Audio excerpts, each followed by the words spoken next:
যুবক, তুমি ধোঁকা খাচ্ছ, তুমি ধোঁকা খাচ্ছ।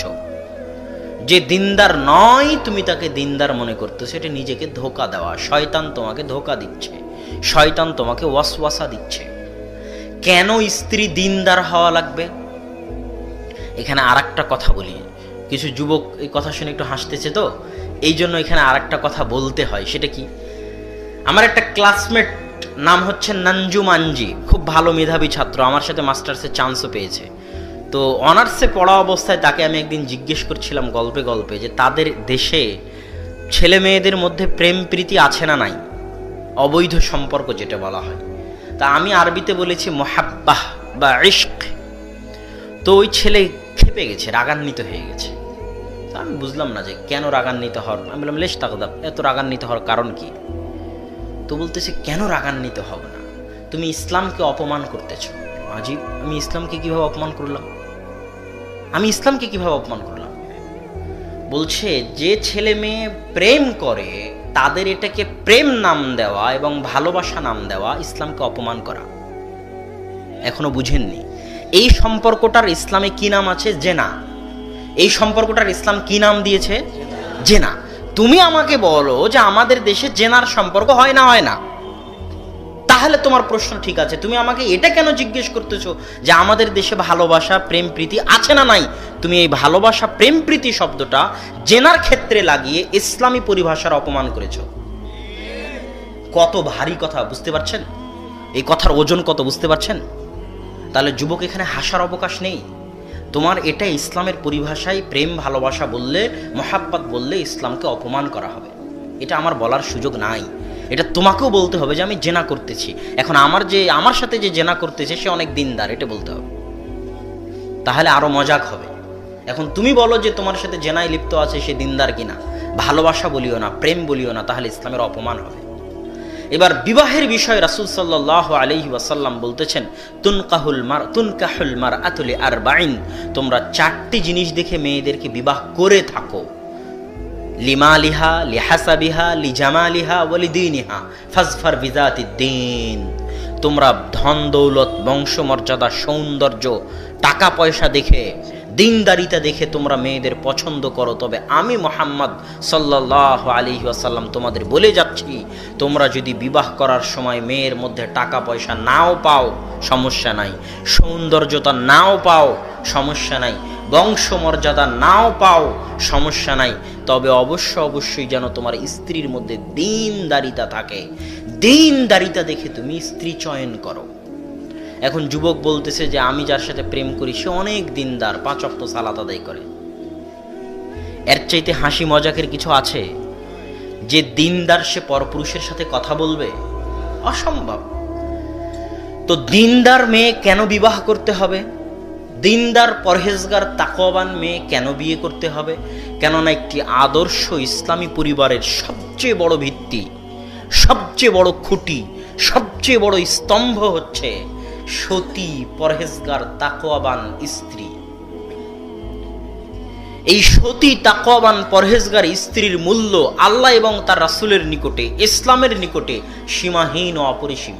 রাসূল সাল্লাল্লাহু আলাইহি ওয়াসাল্লাম বলছেন, ইন্নাদ দুনিয়া কুল্লুহা মাতা, দুনিয়া এবং দুনিয়ার মাঝে যা কিছু আছে সবই সম্পদ।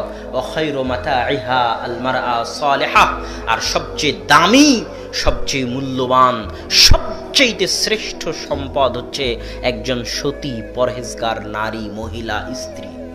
সাময়িক আনন্দকে প্রাধান্য দিতে গিয়ে স্থায়ী শান্তিকে নষ্ট করিও না। কেননা তুমি প্রেমের মাধ্যমে যে সম্পর্ক করেছো, ওই সাময়িক আনন্দকে পাওয়ার জন্য তুমি যে বিবাহ বন্ধনে আবদ্ধ হবে, এর মধ্যে আল্লাহর বরকত এবং রহমত থাকবে না। তওবা করে ফিরে আসো এবং একজন পরহেজগার, তাকওয়াবান নারী দেখে বিবাহ করো। মৃত্যু পর্যন্ত শান্তিতে বসবাস করবে ইনশাআল্লাহ। শান্তি এবং সুখ দুটো কিন্তু আলাদা জিনিস। শান্তি আর সুখ দুটো কি জিনিস? আলাদা জিনিস। এই যে পাকা বাড়ি, এসি আছে, ফ্যানের বাতাস চলতেছে, ফ্রিজ আছে, এটা হচ্ছে সুখ। এটা কি? সুখ। এসির বাতাস চলতেছে তারপরও ঘুম আসে না, মানে শান্তি নাই। কথা বুঝেননি?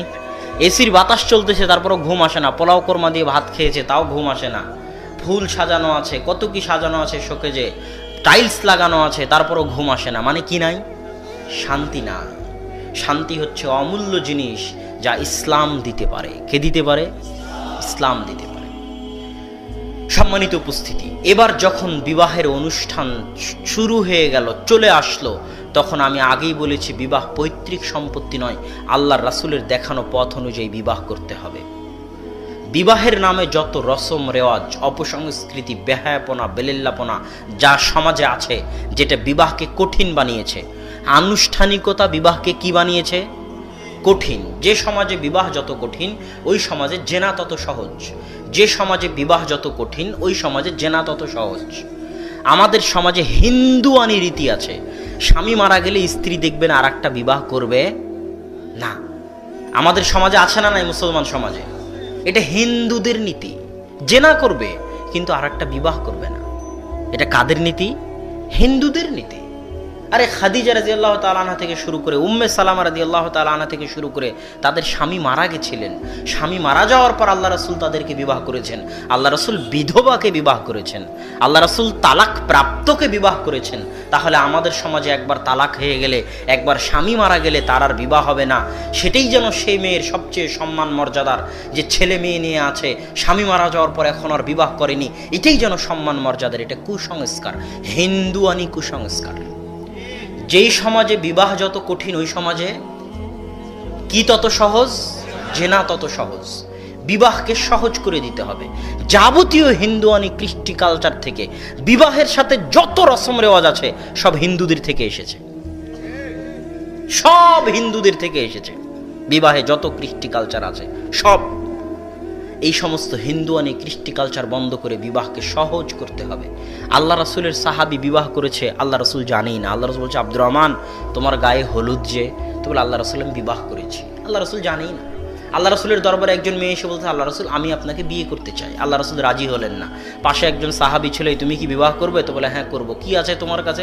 খুঁজে খুঁজে দেখা গেল কিছুই নাই। তো আল্লাহ রাসূল সাল্লাল্লাহু আলাইহি ওয়াসাল্লাম কোরআনের বিনিময়ে বিবাহ করিয়ে দিলেন। 1 সেকেন্ডের মধ্যে বিবাহ হয়ে গেল।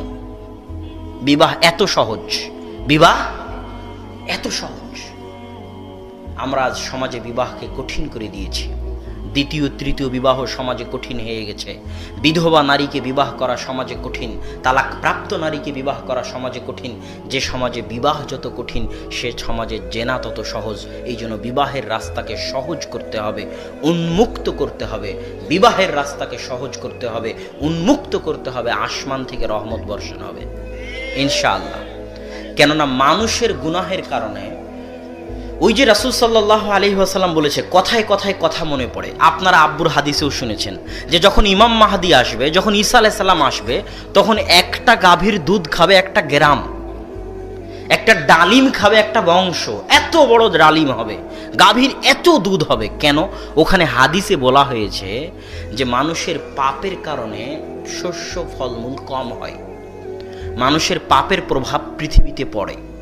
তো ওই 7 বছরের ন্যায়পরায়ণ শাসন, যখন মানুষ পাপ গুনাহ করবে না, তখন আল্লাহর রহমত বরকত এত বর্ষণ হবে যে একটা গাভীর দুধ খাবে একটা গ্রাম, একটা ডালিম খাবে একটা বংশ। আজকেও সম্ভব যদি আমরা পাপ বন্ধ করে দিই, আল্লাহ রহমত বরকত বর্ষণ করবেন। এই জন্য বিবাহের রাস্তাকে সহজ করতে হবে, উন্মুক্ত করতে হবে। আর বিবাহকে যাবতীয় হিন্দুয়ানি কৃষ্টি কালচার থেকে মুক্ত রাখতে হবে। বিবাহের দিন মেয়ে উপস্থিত থাকবে, বিবাহের দিন মেয়ের পিতা উপস্থিত থাকবে, যে বিবাহ করবে সে উপস্থিত থাকবে, 2 জন সাক্ষী উপস্থিত থাকবে, যিনি বিবাহ পড়াবেন তিনি উপস্থিত থাকবেন। বিবাহ হয়ে গেল, আর কিছু লাগবে না। আর বিবাহ পড়ানোর পরে অলিমা করিয়ে দিবে, শেষ, আর কিছু নাই। আগে পরে লেজ বা সামনে পরে কিছু, কোনো অনুষ্ঠান কিছু নাই। এখানেই বিবাহ শেষ।